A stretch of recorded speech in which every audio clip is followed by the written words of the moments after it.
kulanti wanaagsan saaxiibayaal ku soo dhawaada qodobada ugu waaweyn ee Soomaalida waxaa ka mid ah dagaalo xoogan oo gobolka Hiiraan ku dhexmaray dagaalamayaal ka tirsan al-shabaab iyo ciidan ka tirsan kuwa militariga Soomaaliya xiisad colaadeed oo ka taagan deegaano hoostaga gobolka Galgaduud ee dowlad goboleedka Galmudug Mareykankana waxa uu wadankiisa ka joojiyay dadka Soomaalida iyo dalal kale oo dhowr ah ayaan halkan idinku soo gudbin doonaa saaxiibayaal guri ka mid ah kuwa Daynila ku yaalana dagaalamayaal ka tirsan shabaab oo qaraxyo diyaarinayay iyo ugu dambeyn kula kacay qasaraha jira ayaan halkan idinku soo gudbin doonaa qodobadaas iyo kuwa kale ayaad maqli doontaan saaxiibayaal soo dhawaada haddii aad nagu cusubtayna nagu soo biir muuqaalkana meel dheerna la gaarsiiyay mar kale soo dhawaada saaxiibayaal waxaanu ku bilaabaynaa dagaalada ka dhacay gobolka Hiiraan ee dowlad goboleedka Hiirshabelle saacadihii la soo dhaafay waxaa dhacay dagaalo xoogan oo qasare kala duwan sababay isla markaana u dhaxeeyay dagaalamayaal ka tirsan al-shabaab iyo ciidan ka tirsan kuwa militariga Soomaaliya oo garab ka helaya ciidamada deegaanka ee macawisleyda loo yaqaan waxaana wararku ay sheegayaan in dagaaladaas ay geysteen qasare xoogan oo isugu jira dhimasho iyo dhaawac wararka aynu helayno ayaa sheegaya in deegaano xiriiriya ceel hareeri iyo sidoo kale tabakal inta u dhaxaysa dagaal kooban uu ku dhexmaray dagaalamayaal ka tirsan al-shabaab oo la sheegay in ay laba cabdibili watiin kuna sii jeedeen deegaano hoostaga degmada ceel hareeri ama deegaanka ceel hareeri ee gobolka Hiiraan waxaana wadada u galay ciidan ka tirsan kuwa macawisleyda dagaal xoogan oo la isku adeegsaday hubla noocyo kala duwan ayaana ka dhacay halkaasi waxaana la sheegayaa in qasare kala duwan uu kala gaaray dhinacyadii halkaas ku dagaalamay saraakiisha macawisleyda oo ka warantay waxa ay sheegeen in qasare xoogan ay ku gaarsiiyeen dagaalamayaashii shabaabku ahaa ee labadaas cabdibili watay midkoodna ay gubeen dhinaca kalena wararka ka imaanaya agagaarka deegaanka iyo Soomaan ee gobolka Hiiraan waxa ay ku soo waramayeen dagaal xoogan oo u dhaxeeyay dagaalamayaal ka tirsan al-shabaab iyo ciidan ka tirsan kuwa deegaanka uu ku dhexmaray halkaas waxaana la sheegay in ciidan ka tirsan kuwa militariga Soomaaliya ay garab ka helayeen ciidamada deegaanka ee macawisleyda loo yaqaano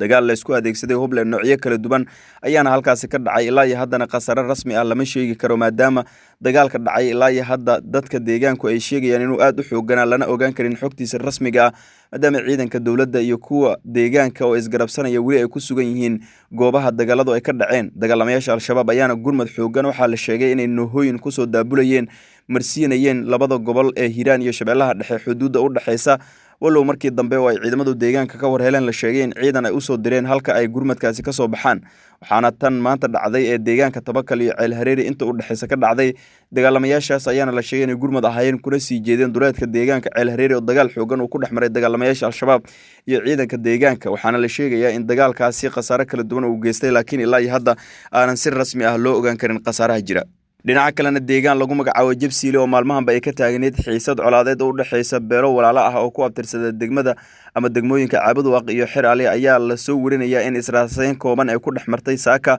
deegaano hoostaga labadaasi gobol ama labadaasi deegaan ee Caabudwaaq iyo sidoo kale Xiraale dagaal qaatay muddo kooban ayaa waxaa la sheegayaa in ay ku dhaawacmeen ku dhawaad laba ruux oo dhinacyadii dagaalamay ah waxaana la sheegayaa in mid ka mid ah la geeyay xarumaha caafimaad ee ku yaala degmooyinkaasi gaar ahaan Caabudwaaq oo gobolka Galgaduud ka tirsan halka midka kalena dhaawiciisa la sheegay inuu aad u fudud yahay sidaasina oo ay tahayna in uu dagaalka ka qayb galay laakiin wararka ayaa sheegaya in xaaladdu hadda ay tahay mid degan iyadoo marka kasii dambeysa laga cabsi qabo in halkaasi dagaal xoogan uu ku dhexmaro dhinacyadan maalmihii lasoo dhaafay waxaa jiray xiisadan iyadoo aanan ilaa iyo hadda wax waanwaan waa la dhex dhigin maleeshiyaadkan ku dagaalamaya gudaha deegaanada Caabudwaaq iyo Xiraale kuwa hoostaga oo la sheegay in xiisadooda ay salka ku hayso arrimo dhuleed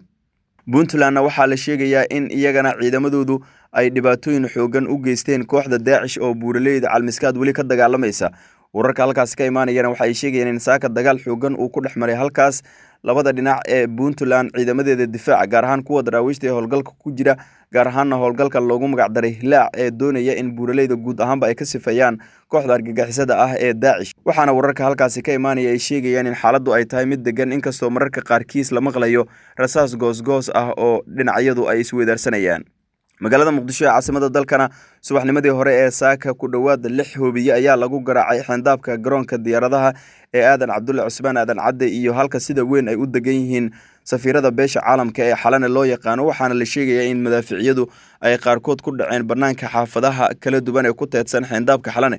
wararka la helayo ayaa sheegaya in qayb ka mid ah degmooyinka gobolka Banaadir laga soo tuuray hoobiyeyaashan iyadoo aanan la ogeyn ilaa iyo hadda halka sida rasmiga ay uga yimaadeen laakiin laamaha ammaanka ayaanan ka hadlin iyo dowladda federaalka ah ee Soomaaliya guud ahaan kan maamulka gobolka Banaadir maadaama hoobiyeyaashan ay inta badan ku dhacaan xandaabka xalane ka hor inta aysan soo dhicinna waxaa lagaga dhawaaqay ama yeeray seeriga digniinta ee xalana ku xiran iyadoona markii dambe la maqlayay hubka culuskaasi oo jugtiisa inta badan laga maqlay degmooyinka gobolka Banaadir. dhinaca kalena isla magaalada caasimadda ee Muqdisho qarax lagu diyaarinayay guri ku yaala waaxda barwaaqo ee degmada Daynile ayaa ku qarxay kooxdii diyaarinaysay sida ay xaqiijiyeen ilo muhiim ah ka agdhowa halka uu qaraxu ka dhacay. qaraxyadan oo ahaa laba ayaa la sheegay in uu ka dhacay guri ku yaala jidka amaba jiingad ah, kaasi oo la sheegay in bajaaj ay saarayeen kooxda diyaarinaysay. ugu dambeyn oo halkaasi ku qarxay. ciidamada ammaanka ayaa qabtay dhowr xubnood oo qaarkood ay yihiin kuwa dhaawac ah, halka kuwa kalena ay ku geeriyoodeen qaraxaasi ka dhacay degmada Daynile ee gobolka Banaadir.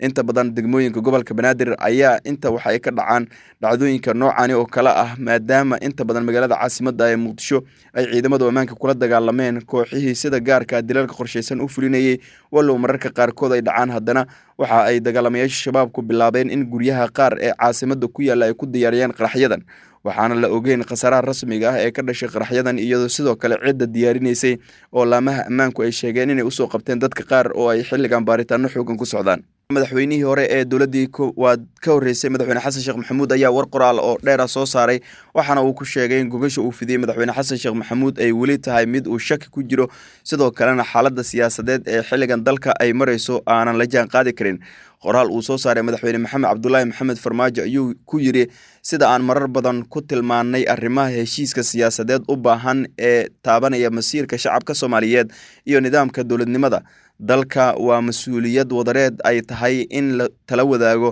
sidoo kalena tala wadaag laga yeesho dhammaan heer federaal iyo heer dowlad goboleed si loo ilaaliyo nidaamka dalka iyo wax lahaanshaha dalka oo dadka Soomaaliyeed ayaa lagu yiri qoraalkan. sidoo kale waxa madaxweyne farmaajo uu intaasi sii raaciyay, madaxweynuhu waxa uu u jihaystay dhabe dalka gelinaya qalalaasi hor leh, waxaana taas marag ah hanaanka martiqaadka madaxweynaha oo ah mid aanan ka jawaabayn arrimaha arrimaha udub dhexaadka u ah khilaafka ka taagan oo ay ugu waaweyn yihiin wax ka beddelka dastuurka iyo arrimaha doorashooyinka, isaga oo hadda qorsheynaya in wax ka beddel hor leh oo sharci darro ah uu ku sameeyo 11 cutub ee uu ka badqabay dastuurkii heshiiska lagu ahaa, ayuu ku yiri warkan qoraalka. ugu dambeynna waxa uu yiri haddaba waxaan mar kale ku baaqaynaa in si xal looga gaaro khilaafka siyaasadeed ama khilaafaadka siyaasadeed lagana baaqsado dhaawac soo gaara midnimada dalka, in madaxweynuhu si dhab ah u wajaho xaaladda taagan kuna soo laabto dastuurkii heshiiska lagu ahaa oo lagu doortay gogasha wadatashiga iyo go'aamada masiiriga ahna ay noqdaan kuwa loo dhan yahay oo ay ka qayb qaataan dhammaan labada heer ee dowladda, ayuu kusoo gabagabay warkiisa oo weliba si qoto dheer uu kaga hadlay arrimaha doorashooyinka. ugu dambeynna madaxweynaha Mareykanka Donald Trump ayaa shaaciyay in xayiraad cusub oo ka dhana socdaalka uu ku soo rogay 12 dal, kuwaasi oo lagu xadiday soo gelitaanka dalka Mareykanka iyada oo la cuskanayo qodobo muhiim ah. ayaa la sheegay in madaxweynuhu uu kula dagaalamayo, waxaana uu sheegay in dalalka soo galootiga dadka ka imaanaya ay qaarkood xambaarsan yihiin fikrado argagixiso iyo arrimo kale oo dhowr ah. waa sida uu sheegay dalalka xayiraadaha lagu soo rogay ee Mareykanka madaxweynaha Mareykanka uu soo rogay waxaa ka mid ah Suudaan, Yemen, Liibiya, Iiraan, Afghanistan, Myanmar iyo sidoo kale Tashaad, Jamhuuriyadda isku taga ee Congo, Equatorial Guinea, Eritrea iyo dalka Haiti oo Soomaaliya ay ku jirto. waxaana la sheegayaa in dhammaanba wadamadan lagu soo rogay xayiraado isla markaana aysan muwaadiniintooda u safri karin ama wadankaasi Mareykanka. guud ahaan waa iga inta saaxiibayaal wararkii caalamka iyo kuwa Soomaalida.